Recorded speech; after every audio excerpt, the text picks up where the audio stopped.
सुमन ने अपने मायके फ़ोन लगाया और मुस्कुराते हुए कुछ ही महीनों पहले ब्याह कर आई भाभी के बारे में अपनी माँ कौशल्या से पूछा। और मम्मी, भाभी क्या कर रही हैं? बेटा, अब क्या बताऊं, सचमुच घोर कलयुग आ गया है। तुम्हारी भाभी अपनी अलग रसोई बनाने की तैयारी कर रही है। पता नहीं आजकल के बहुएं अपने सास ससुर को अपने साथ रखना क्यों नहीं चाहती। आजकल के समय में सास ससुर को दो रोटी भी उन लोगों को देना भी भार लगता है। बस इसीलिए तुम्हारे भैया के साथ बाजार से घर गृहस्थी का सामान लाने के लिए गई है। कौशल्या ने ठंडी सांस भरते हुए मायूस होकर कहा। लेकिन मम्मी, भाभी ऐसा कैसे कर सकती हैं? उनकी आखिर आपके साथ रहने में क्या बुराई है? आप तो उनको बिल्कुल पलकों पर बिठा कर रखती हैं। उनको आप लोगों से अलग होने की आखिर कैसे सूझी? सुमन एकदम से तमतमा कर बोली। सुमन बेटा, जरूर लग रही होगी उसको हमारे अंदर कोई बुराई, वरना वो काहे को अलग होने की सोचती। अब तुम अपने को ही देख लो।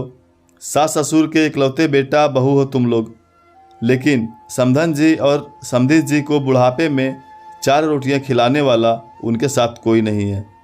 समधन जी तो बेचारे खुद बुढ़ापे में रोटियां सेक कर खा रही हैं और समधी जी को खिला रही हैं।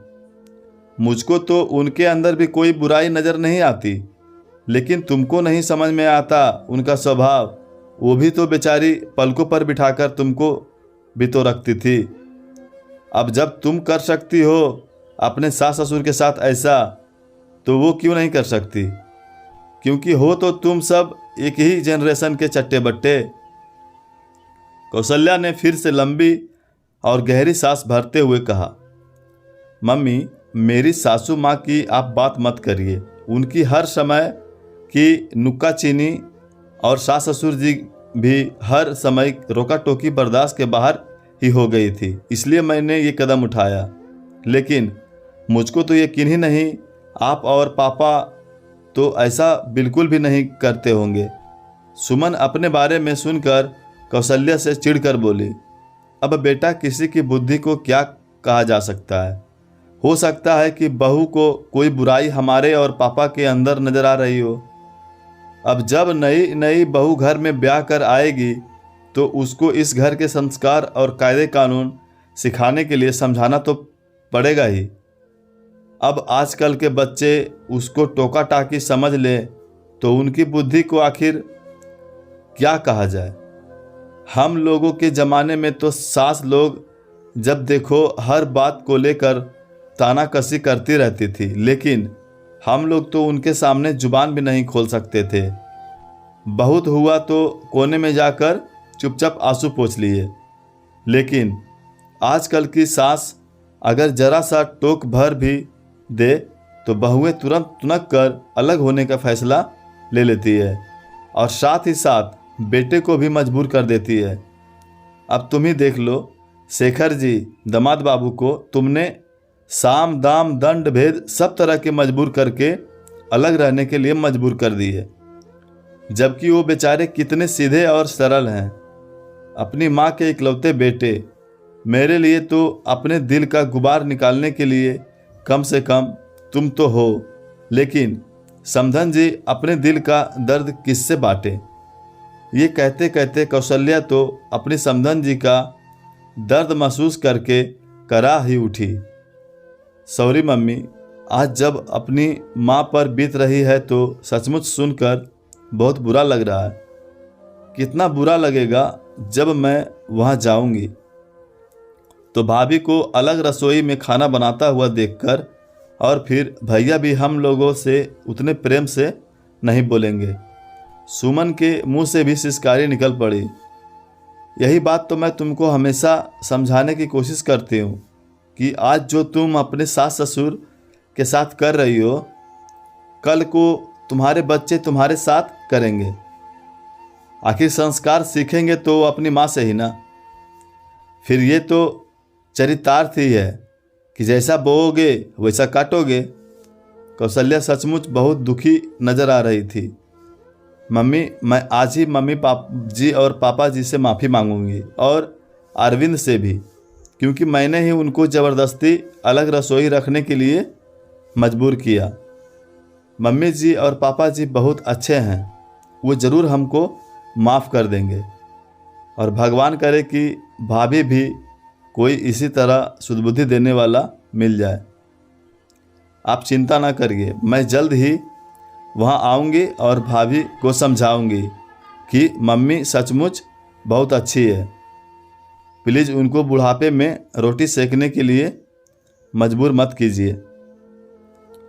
अब तो सुमन जैसे रोने को आ रही थी, क्योंकि उसको आज सचमुच बहुत बुरा लग रहा था कि जो उसने अपने सास ससुर के साथ किया, आज उसकी भाभी भी वही दोहरा रही है और वो कुछ भी नहीं कर पा रही थी।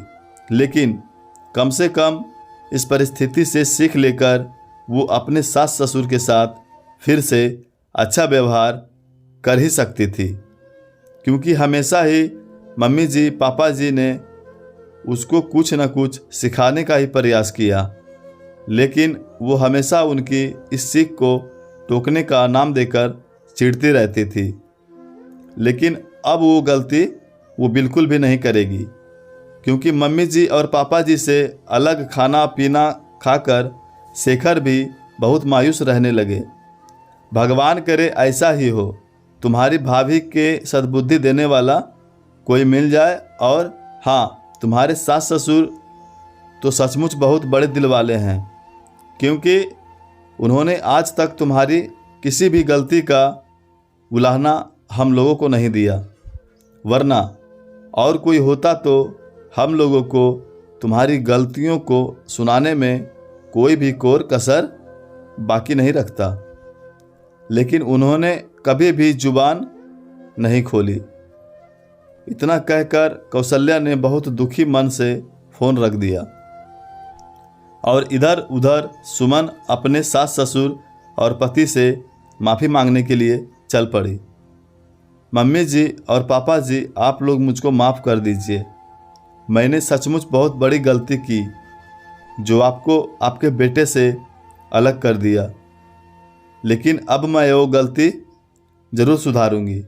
जो मैंने किया आज वही मेरे मम्मी पापा के साथ हो रहा है, लेकिन आज शायद उसी बहाने मेरी आंखें भगवान ने खोल दी।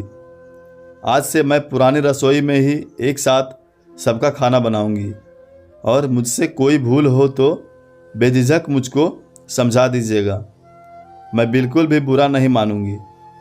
सुमन अपनी सास रेवती के गले लगकर एकदम से फफक पड़ी। कोई खास बात हो गई क्या बेटे? ससुर जी ने अपना चश्मा ठीक करते हुए सुमन से कहा। हाँ पापा जी, आज सचमुच मेरी आंखों पर पर्दा हमेशा के लिए हट गया।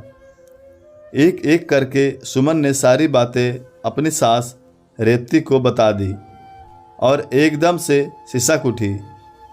कोई बात नहीं बेटा, अगर सुबह का भूला शाम को घर आ जाए तो उसे भूला नहीं कहते। और तुम चिंता ना करो, तुम्हारी भाभी को मैं समझाऊंगी। रेवती ने सुमन के सिर पर हाथ फिराते हुए कहा। सचमुच मम्मी? सुमन तो ये सुनकर बहुत खुश हो गई। हाँ सचमुच बेटा, रेवती ने एक समझदार सास की तरह कहा और उस घर में फिर से मनहूसियत की जगह खुशहाली नज़र आने लगी। दोस्तों, आप क्या सोचते हैं? आपकी क्या राय है? कमेंट बॉक्स में ज़रूर बताएं और चैनल पर नए हैं तो सब्सक्राइब करना ना भूलें। धन्यवाद।